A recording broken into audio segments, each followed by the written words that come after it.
आज का हमारा टॉपिक जो है वो है क्वांटिटेटिव जेनेटिक्स। इसके हम कुछ अदर नेम्स भी यूज़ करेंगे, लेकिन वो बाद में आएंगे। थोड़ा सा हम जरा बैकग्राउंड की तरफ हम जाना चाह रहे हैं। एक्चुअली हमारा टॉपिक जो है वो पॉलीजेनिक इनहेरिटेंस है। आज का हमारा जो मेजर टॉपिक है वो पॉलीजेनिक इनहेरिटेंस है। लेकिन पॉलीजेनिक इनहेरिटेंस की तरफ जाने से पहले हम क्वांटिटेटिव जेनेटिक्स को समझेंगे तो हमें पॉलीजेनिक इनहेरिटेंस की समझ आएगी। थोड़ा सा आपको मैं बैकग्राउंड बता देता हूं, और बैकग्राउंड समझने के लिए हमने मेंडल एक्सपेरिमेंट्स में जाना है। मेंडल ने जो एक्सपेरिमेंट्स किए जिनको हम क्लासिकल जेनेटिक्स के अंदर क्लासिकल जेनेटिक्स में क्लासिफाई करते हैं। Those experiments involve well marked and obvious characters.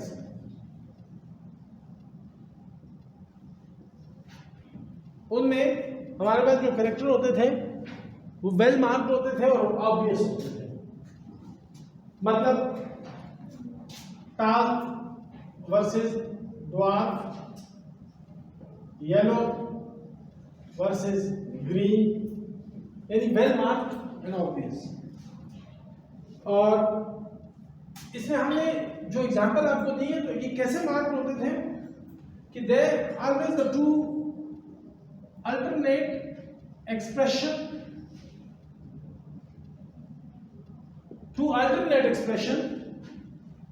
of phenotype, उसमें हमें मिलती थी of a single gene. So these alternate expression strictly follow rule of dominance.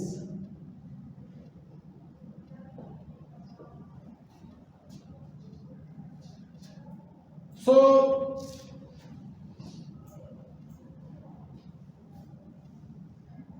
ultimately they produce visible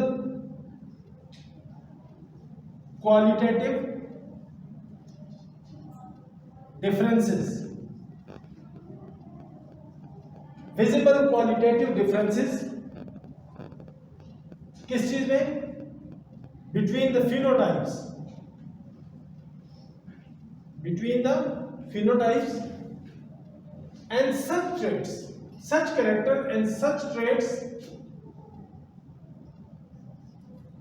they are called as the qualitative traits,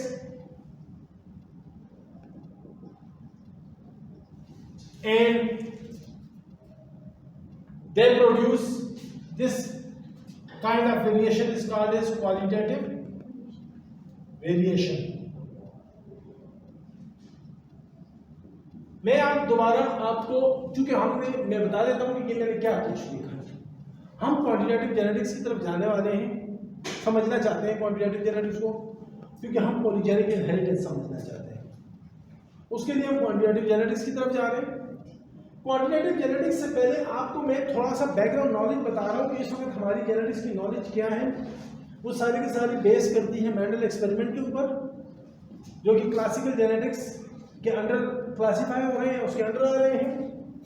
उसमें हमारे पास well marked obvious characters होते हैं which have the two alternate expression of the phenotypes which strictly follow the rule of dominance, and due to this they form the visible qualitative differences.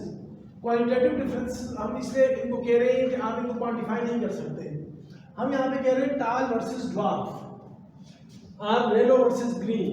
तो क्या हमने इस टाल को यहाँ पर क्वांटिफाई नहीं किया जा रहा, कहा जा रहा है टाल। और ड्वार्फ मतलब dwarf, that is one bee plant that is dwarf, one bee plant that is tall. one pea plant that is yellow, one pea plant that is green. अगर हम कहते हैं कि that is some quantity, हम उसके साथ या numeral इसके साथ लगाते हैं कि अगर 10 सेंटीमीटर लॉन्ग, तो ये जो 10 का ये आया है कि क्वांटिटी है, ये क्या है, लेकिन हमने कोई ऐसी बात कभी हम जस्ट क्वालिटेटिवली कह रहे हैं that is tall, that is dwarf, that is yellow, that is green, that is round, that is wrinkled. So visible qualitative differences of the phenotype. So as such traits or characters are called as the qualitative traits, and this kind of variation जो यहाँ पर हमारे पास आ रही है, this is called as the qualitative variation. लेकिन हुआ क्या है यहाँ पर? अब इसमें इस सारी बात जो हमने देखी ऐसे ही है। मेंडल के ये जितने भी एक्सपेरिमेंट्स हैं, दे showed small quantitative differences.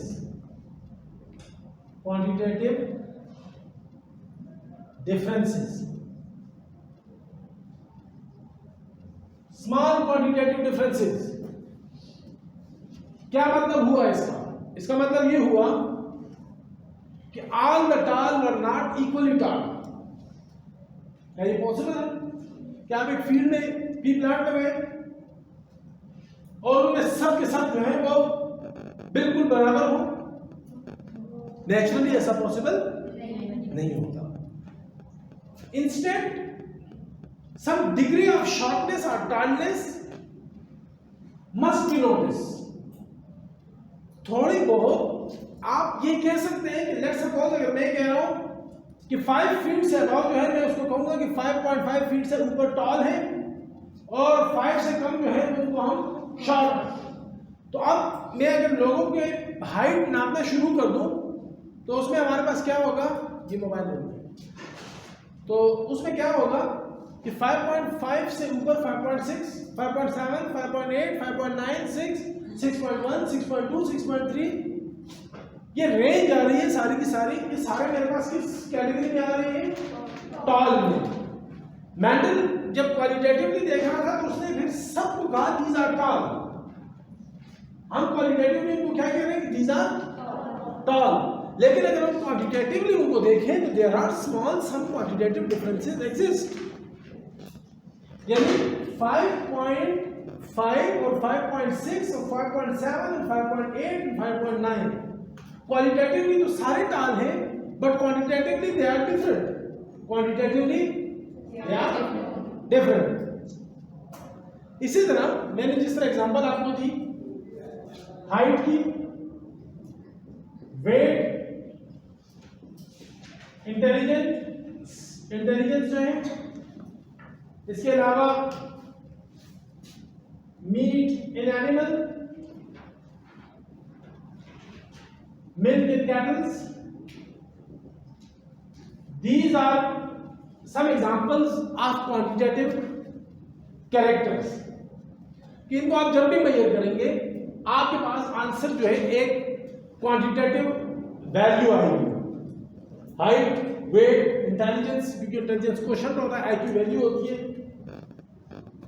And हमेशा आप जब भी किसी पॉपुलेशन या किसी चीज का भी हाइट देखें तो आपको उसमें डिग्री ऑफ वेरिएशन जो है आपको आएगी. And these variation they are not accounted by a specific gene. तो इनमें जो भी आपको क्वांटिटेटिव वेरिएशंस आएंगी, जो मैंने अभी आपको हाइट की एग्जांपल में दी, दे आर नॉट अकाउंटेड, जिम्मेदार नहीं होता by a specific gene. Not accounted किसी एक जीन की वजह से नहीं होती. सो these variation, quantitative variation, they produce gradation in phenotype. Gradation in phenotype, and that is continuous. Continuous मतलब क्या हुआ?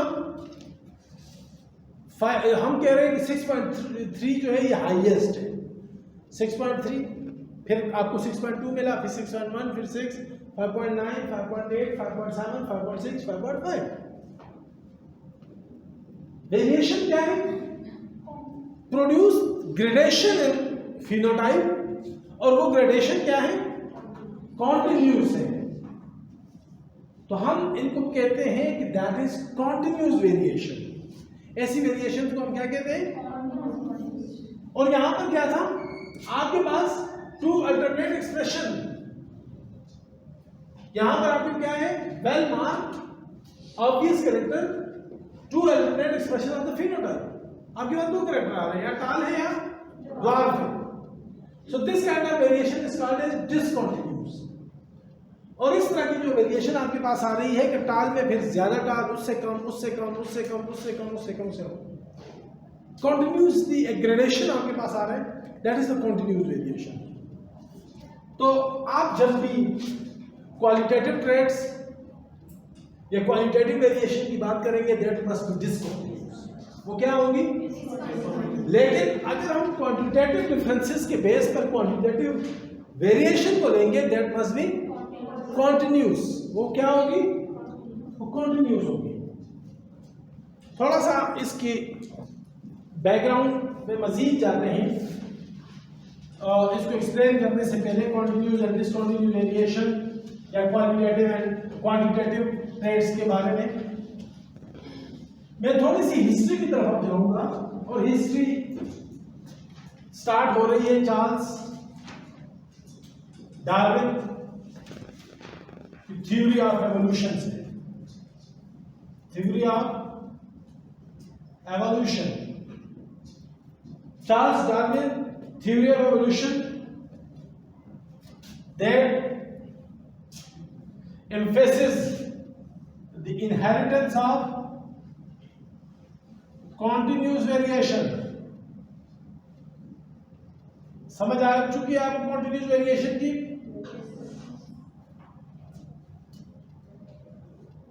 कि जिसमें quantitative trades.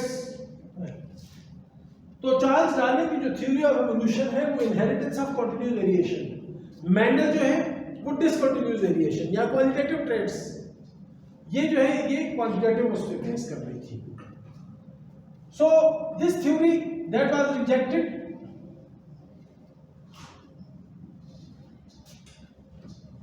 by the Beatson and DeVaries, Beatson and DeVaries, उनके मुताबिक that is not genetically transmitted। जो continuous variation है that cannot be genetically transmitted। तो फिर क्या है उनके मुताबिक? ओनली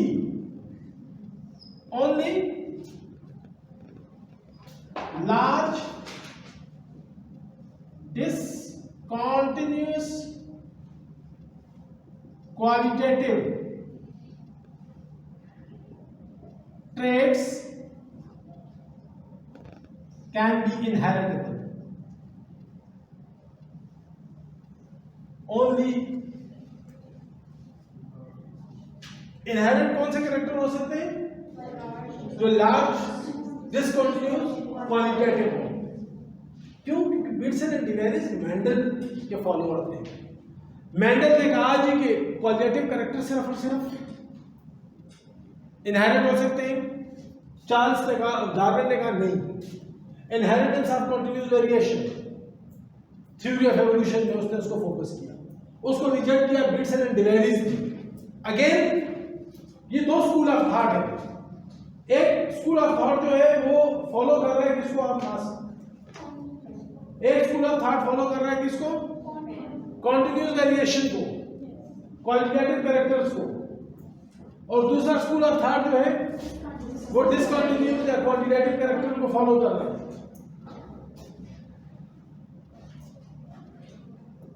बिटसन एंड डिवेरिस ने चार्ल्स डार्विन की थ्योरी को क्या किया? रिजेक्ट किया। अब इस बिटसन एंड डिवेरिस के मुकाबले में फिर हमारे पास आता है Francis Galton, he was the cousin of Darwin. ये क्या था? इसके साथ कुछ बायो मैट्रिशियन एंड जेनेटिसिस्ट हैं, plus geneticist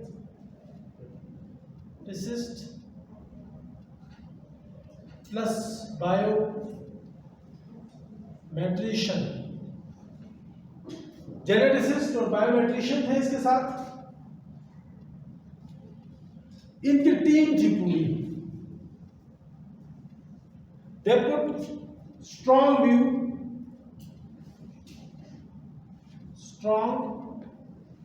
views about the heritable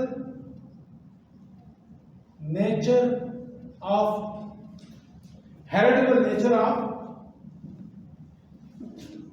continuous traits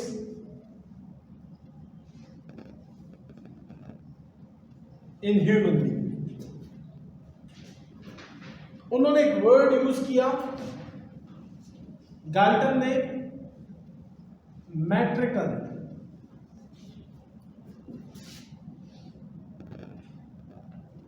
मैट्रिकल्स, उन्होंने किस चीज का वर्ड यूज किया? मैट्रिकल्स कैरेक्टर्स, उसके लिए वर्ड यूज किया। मैट्रिकल कैरेक्टर क्या थे उनके मुताबिक? Those characters which show small measurable difference, जो शो करें।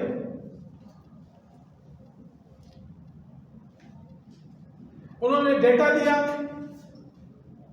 डेटा को एनालाइज किया स्टैटिस्टिकली, लेकिन मसला क्या हुआ?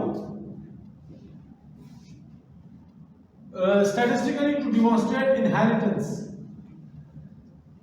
उन्होंने क्या किया? डिमॉन्स्ट्रेट किया उससे इनहेरिटेंस को। बट इशू क्या था? They could not account the role of gene. उनका मसला इस पूरे उसमें क्या रहा? Role of gene as a specific unit जो है वो उसको डिस्कस नहीं कर सके।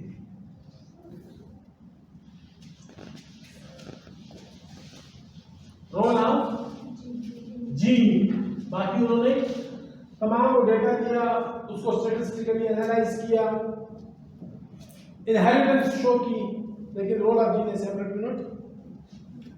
Eight the start of 20th century, 20th century का स्टार्ट है। यहां पर जब हम पहुंचते हैं हमारे पास दो व्यूज हैं।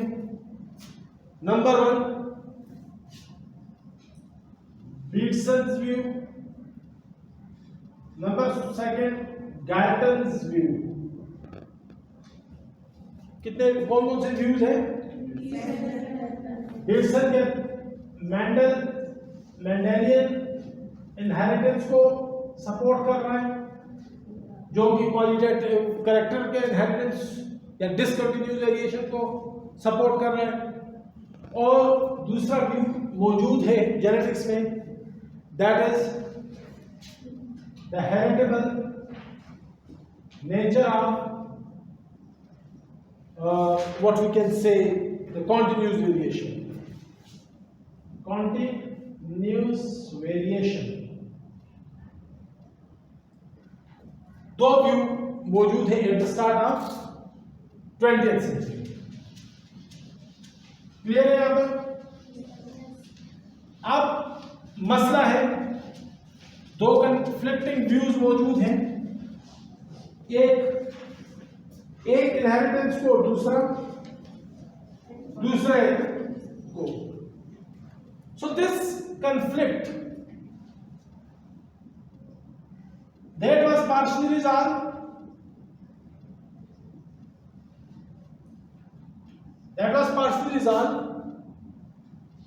by Johansen. Johansen was a Danish geneticist. In 1903 उसने इसको पार्शियली रिजॉल्व किया. कैसे रिजॉल्व किया? उसने quantitative seed characters in Phaseolus vulgaris, जिसको हम बीन, रेड बीन कहते हैं, किडनी बीन्स, रेड बीन, लोबिया, उसके अंदर उसने क्या बताया? Inheritance of the continuous variation, और he showed that continuous variation that is due to environment plus heredity. These are the two reasons. उसने किया क्या? जोहानसन ने जो फेजियोलस वल्गैरिस है बीन में 19 प्योर लाइन्स ली. कितनी प्योर लाइन ली? 19. किस बेस पर?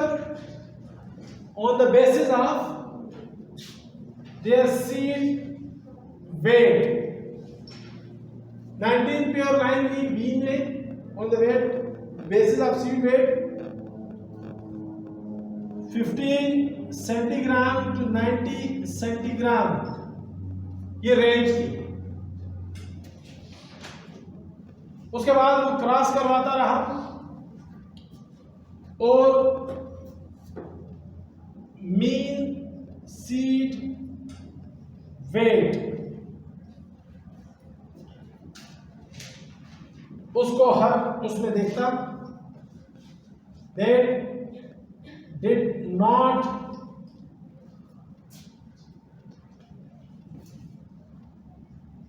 differ significantly.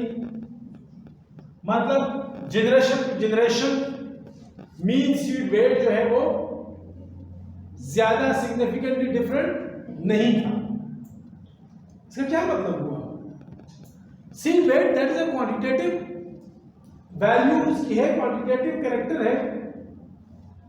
अब एक जनरेशन का जो मीन सीड वेट है, दूसरे जनरेशन का मीन सीड वेट है, तीसरे का, अगर वो सेम आ रहा है तो इसका मतलब है कि there information must be transmitted to the next generation. एक जनरेशन में जो मीन सीड वेट है वो लेट्स सपोज वो 30 सेंटीग्राम आ रहा है, दूसरे में भी 29.5 आ रहा है, तीसरे में 30.7 आ रहा है. इसका मतलब ये है कि जो मीन सीड वेट है वो 30 के अराउंड चल रहा है. समझ आ रही है आपको मेरी बात की? तो ये क्यों आ रहा है? इसका मतलब ये कि इंफॉर्मेशन ट्रांसमिट हो रही है. That is actually the inheritance, that is actually the heredity. तो उसने बताया कि ये जो information generation after generation differ नहीं कर रही, that is due to the heredity. और जो थोड़ी बहुत डिफरेंस इसके दरमियान आ रहा है, जो मामूली 29.5, 30.7, 29.6, ये जो स्मॉल नॉन सिग्निफिकेंट डिफरेंस आ रहा है, that is due to the environment. उसका रीजन क्या है ये डिफरेंस का? जो थोड़ा बहुत नॉन सिग्निफिकेंट डिफरेंस है वो एनवायरमेंट है, और जो ये इंफॉर्मेशन मीन जो है जनरेशन आफ्टर जनरेशन उसकी वैल्यू सेम है, that is due to the heredity. यही जोहानसन है, Danish geneticist, who first time introduced the word phenotype,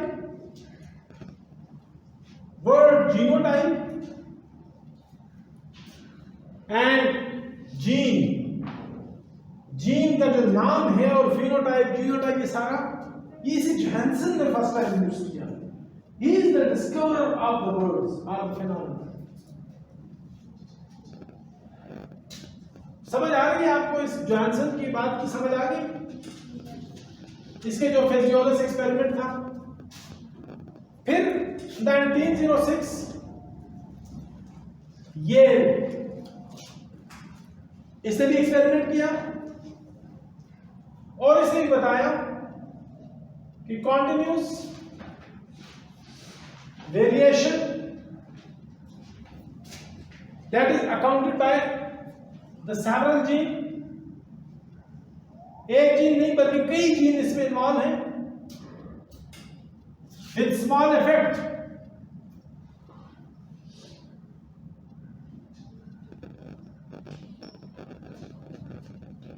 but ये जो कंफ्लिक्ट था दोनों के दरमियान, ये कंप्लीट रिजॉल्व किसने किया? ये इसको कंप्लीट रिजॉल्व जिस बंदे ने किया उसका नाम था Nilsson Ehle. Nilsson Ehle in 1909 he was a Swedish geneticist.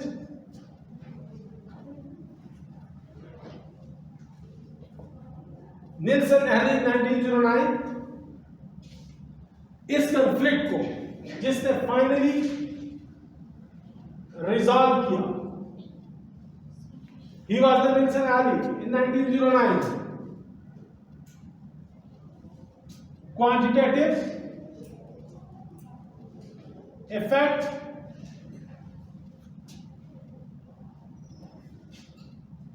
in wheat.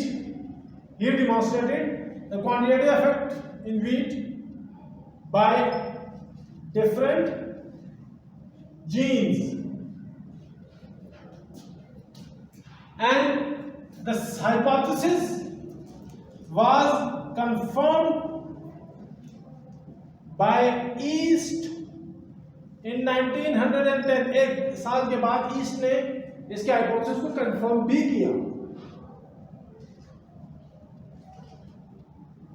इस मसले को किसने हल किया? निल्सन एहली 1909 में, जिसमें उसने ये बताया कि क्वांटिटेटिव इफेक्ट वीट के अंदर मुख्तलिफ जीन्स की वजह से होता है, और उसके लिए हाइपोथेसिस जो है ये फिर कंफर्म किया और इसको साबित किया कि यस ये बात ठीक कर रहा है। और वो किसने किया? ईस्ट ने 1910 में। अब मानते हैं कि निल्सन एहली ने आखिर किया क्या, कैसे इसको रिजॉल्व किया? उसने एक एक्सपेरिमेंट किया, उसका नाम था inheritance of kernel colour in wheat. Inheritance of kernel color in wheat. Parental cross हुई, red into white, red into white. Capital A, capital A, capital B, capital B, capital C, capital E, C, small a, small a, small b, small b, small c, small c. F1 में capital A, small a, capital B, small b, capital C, small c, that was an intermediate.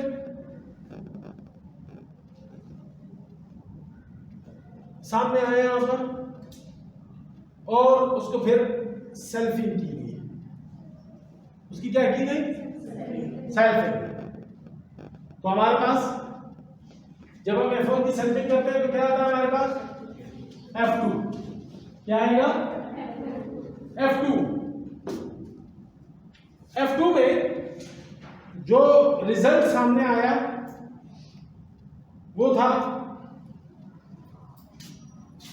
Capital A, capital B, capital C, capital A, capital B, small C. मैं थोड़ा सा इसको, मुझे space ज्यादा चाहिए होगा इसलिए मैं इस चीज को थोड़ा सा रिमूव कर रहा हूं और थोड़ा सा ज्यादा इधर से शुरू करता हूं। बल्कि सेंटर में कर देता हूं ताकि ज्यादा अच्छी तरह फोकस रहे। Capital A, capital B, capital C, capital A, capital B, small C, capital A, small B, capital C,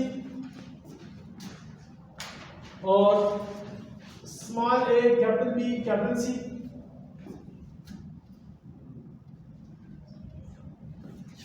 capital A, small B, small C,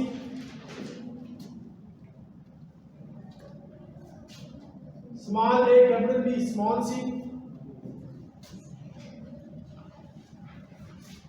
small A, small B, capital C, small A, small B, small C.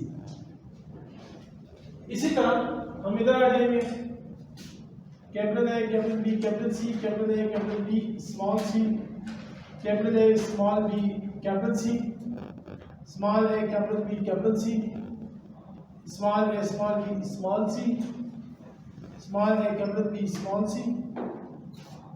मैं थोड़ा सा इसको गलत कर दिया हूँ शायद।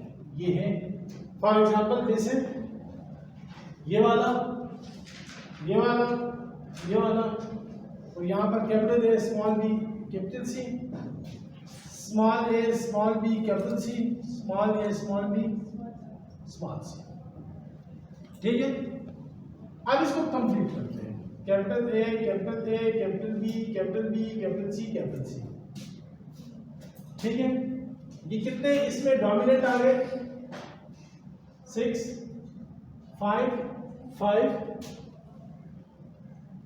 5, 4, 4, 3, 5, 4, 4, 4, 3, 3, 3, 2, 5, 5, 4, 4, 4, 4, 4, 3, 3, 3, 3, 3, 2, 2।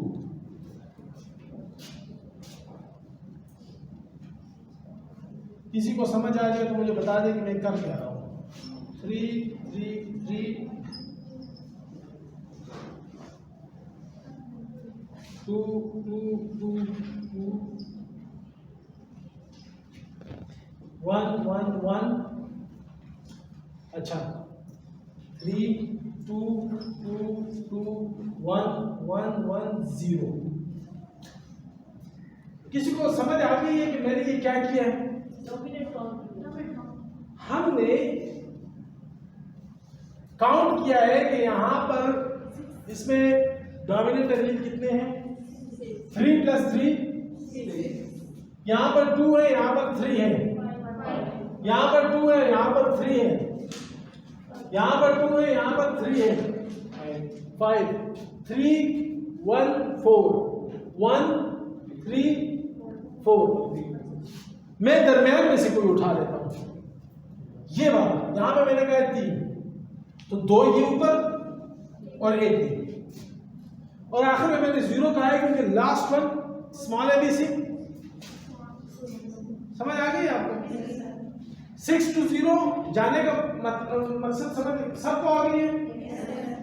मतलब 3 + 3 6, 2 + 3 2 + 2 1 + 3 that is 4, और ये 2 + 2 that is 4, 0 + 2 that is 2। ठीक है, अब यहां पर जो फिनोटाइप है that is red to white, और जो number of colour producing genes है वो क्या है? वो 6:5:4:3:2:1:0 ऐसा ही है। 6 जो है वो है डीप रेड। 6 क्या चीज है? Deep red.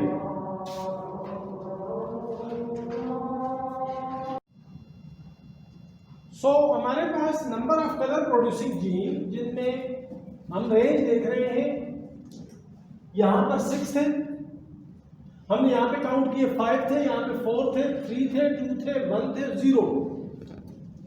अब जहां पर 6 number of colour producing gene थे तो वहां पे फिनोटाइप था डीप रेड। जहां पे 5 थे वहां पे फिनोटाइप था डार्क रेड। वहां पे फिनोटाइप क्या था? Dark red. जहां पे 4 है वहां पर फिनोटाइप है रेड। जहां पर 3 है वहां पे है मीडियम रेड। जहां पे 2 है वहां पे लाइट रेड। और जहां पर 1 है वहां पे है very light red.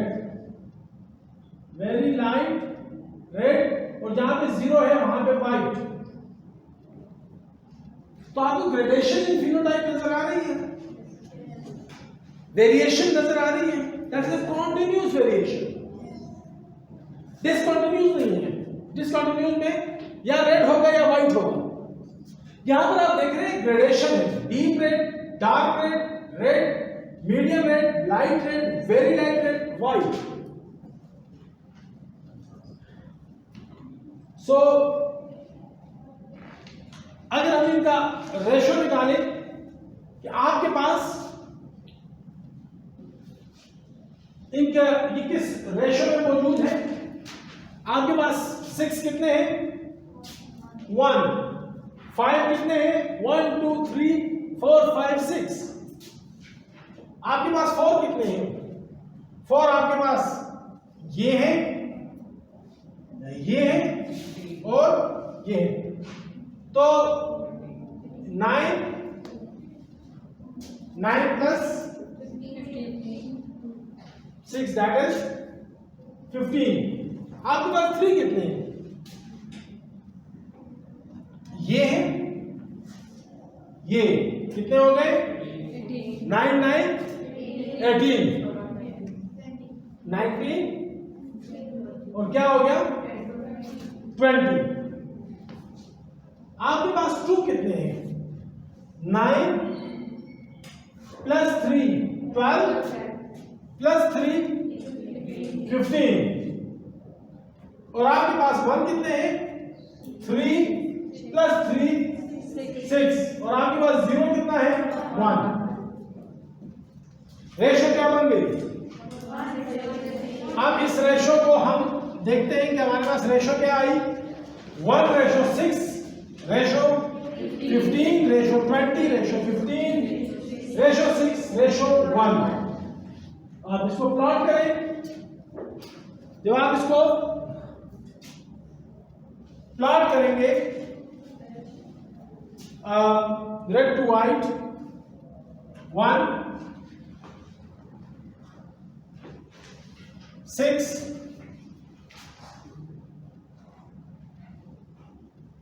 15 20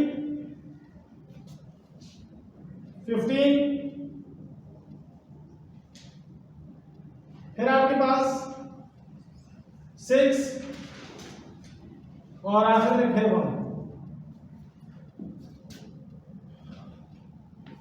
1 ratio 6 ratio 15 ratio 20 ratio 15 ratio 15 and there are number of 3 loci involving here। ठीक है, तो ये अगर आप स्टैटिस्टिकल उसमें देख रहे हैं तो this shows the continuous variation. अगर आपके पास if there are 1 locus involve तो आपके पास 1 2 1 1:2:1। इफ 1 लोकस इज इन्वॉल्व आपके पास वही कंटिन्यूअस वेरिएशन है। If there are 2 locus involve होंगे तो आपके पास होगा 1 ratio 4, ratio 6, ratio 1, ratio 4, ratio 6, ratio 4, ratio 1. Again आपके पास, and if you have n number of ratio, तो आपके पास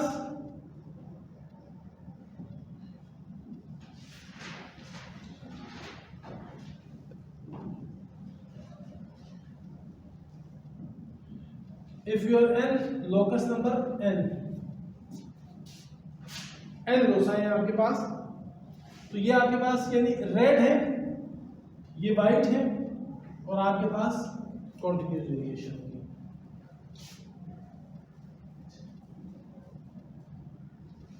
अब इस सारे ग्राफ जो हमने ड्रा किए हैं, या जितने भी हमने किए हैं, जितने भी हमने प्लॉट किया है, इससे हमें जो पता चल रहा है कि वो ये पता चल रहा है, हम इसको अब समराइज करते हैं कि phenotype showed bye multiple loci. Multiple loci का मतलब क्या हुआ? मल्टीपल जीन इन्वॉल्व है। दे शो कॉन्टिन्यूअस डिस्ट्रीब्यूशन, जो मैंने ये ऊपर बताया है आपको, continuous distribution.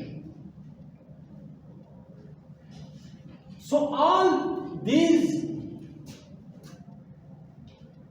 phenotype will show, which expresses by the multiple loci, and that expresses the continuous distribution. तो ऐसे को हम कहते हैं that is continuous quantitative or metrical variation. इनको तीन मुख्तलिफ नामों से याद किया जाता है।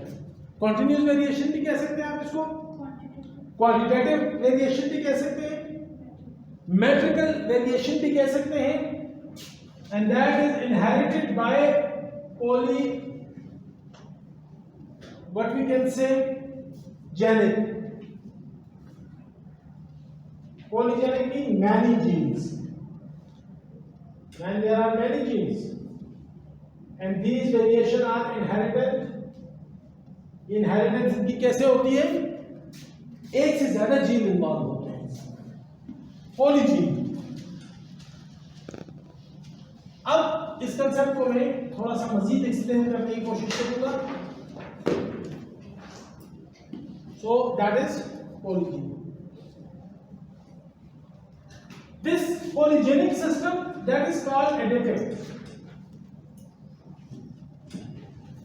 This is called additive, या ये it follow model, और उसको हम कहते हैं additive model। Additive model का क्या मतलब है? Each allele, आपने देखा 6 है तो डीप है, 5 है तो रेडनेस कम हुई। जितना एलील कम होता गया वो क्या हुआ? कलर ऑफ कंट्रीब्यूटिंग एलील, उतना ही फिनोटाइप में कमी आती गई, रेडनेस कम होती गई। So each allele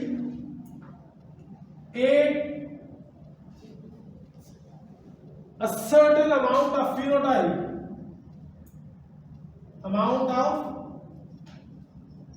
phenotype। हमने भी रेडनेस देखी फिनोटाइप की, और हमने ये भी देखा कि 0 में वाइटनेस थी, 1 आया वेरी लाइट रेड, 2 हुए लाइट रेड, 3 हुए मीडियम रेड, 4 हुए रेड, 5 हुए डार्क रेड, 6 हुए deep red. So each and every allele add a certain amount of phenotype।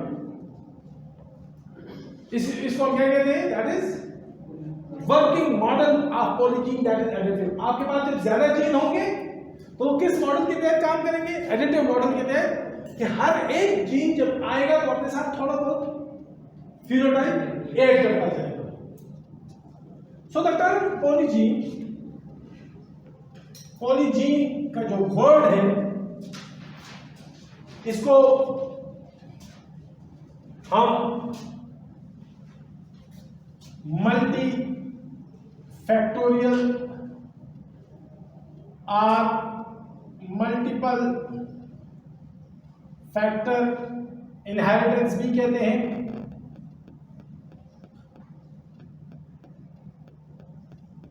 उसको हम क्या कहते हैं? अगर हम स्ट्रिक्टली स्पीकिंग सेंस बात करें,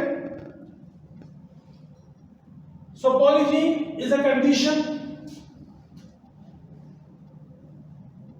determined by a large number of genes. What is polygene? A condition which is determined by a large number of genes with small effect. हर जीन का इफेक्ट क्या होगा? And act additively. जैसे कि मैंने वहां पर मॉडल में आपको एक्सप्लेन किया। कहां पे एक्सप्लेन किया? एडिटिव मॉडल में एक्सप्लेन किया। समझ आ गई आपको कंसेप्ट की पॉलीजेनिक इनहेरिटेंस की?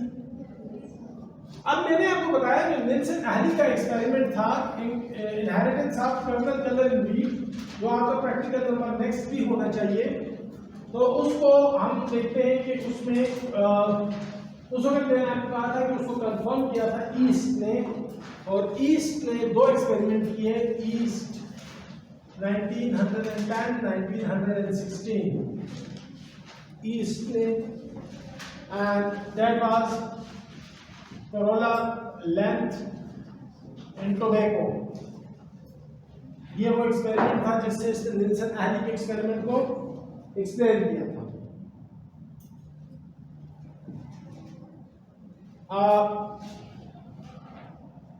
निकोशियाना लॉन्गिफोलिया वो स्पीशी थी जो उसने यूज की टोबैको की, और flower length was the subject।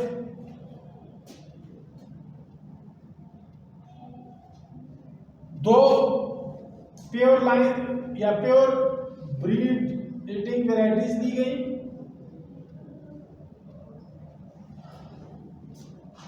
एक 41 सेंटीमीटर, नंबर 2 93 सेंटीमीटर। उनको क्रॉस करवाया गया, इंटरमीडिएट लेंथ आ गई उनके पास,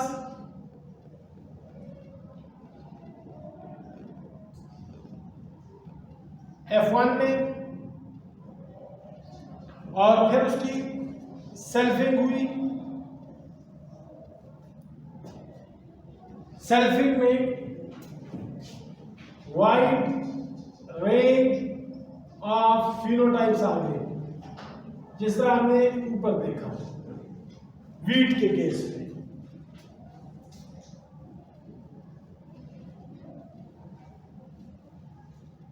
प्लांट को क्लासिफाई किया गया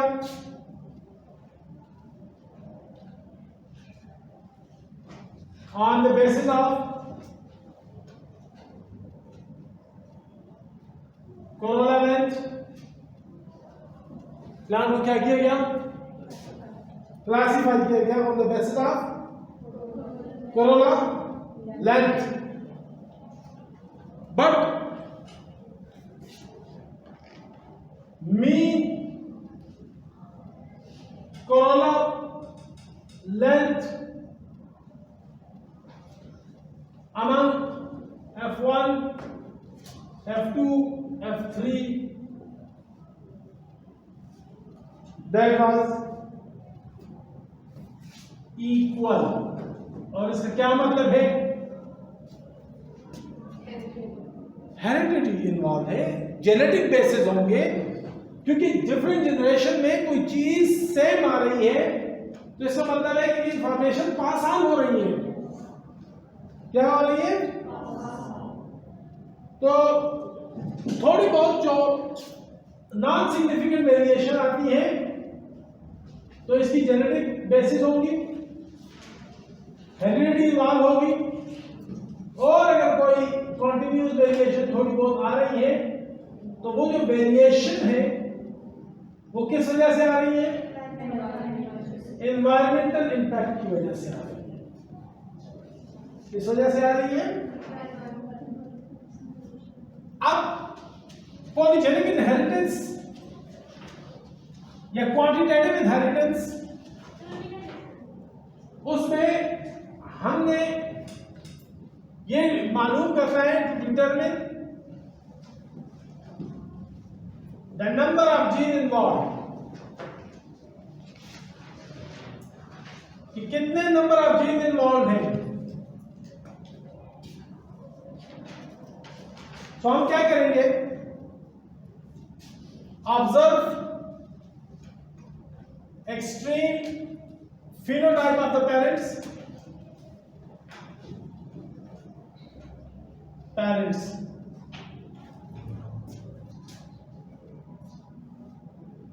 if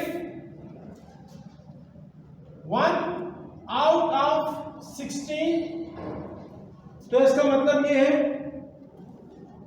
कि आपके पास 2 जीन पेयर इन्वॉल्व है। If 1 out of 64 है तो इसका मतलब ये है 3 जीन पेयर इन्वॉल्व है। 1 out of 256 है तो इसका मतलब ये है कि 4 जीन इन्वॉल्व है, जीन पेयर इन्वॉल्व है। अब बियॉन्ड 4 मसला क्या है? बियॉन्ड 4 हम क्यों नहीं जा रहे? That is difficult to recognise, क्योंकि वो जो डिफरेंसेस है वो इतनी छोटी हो जाती है, कम हो जाती है कि उनको फिर हम एक दूसरे से सेपरेट करना हमारे लिए मुश्किल हो जाता है। आपके पास जब नंबर ऑफ जीन आप इंक्रीज करते जाएं तो आपके पास जो फिनोटाइप आते हैं वो इतने ज्यादा आते हैं कि उसको फिर आप एक दूसरे में वो जो स्मॉल डिफरेंसेस इतनी स्मॉल हो जाती है कि उनमें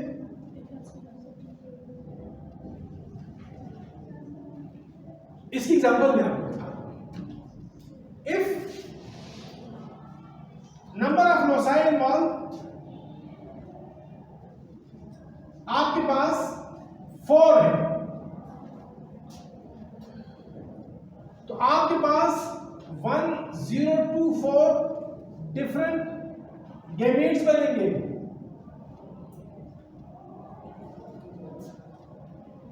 and if number of loci all 10 है तो आपके पास जो डिफरेंट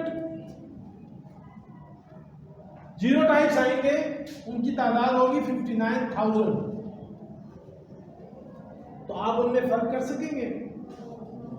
नहीं हो सकता। उनमें फर्क नहीं हो सकता, मुश्किल होता है।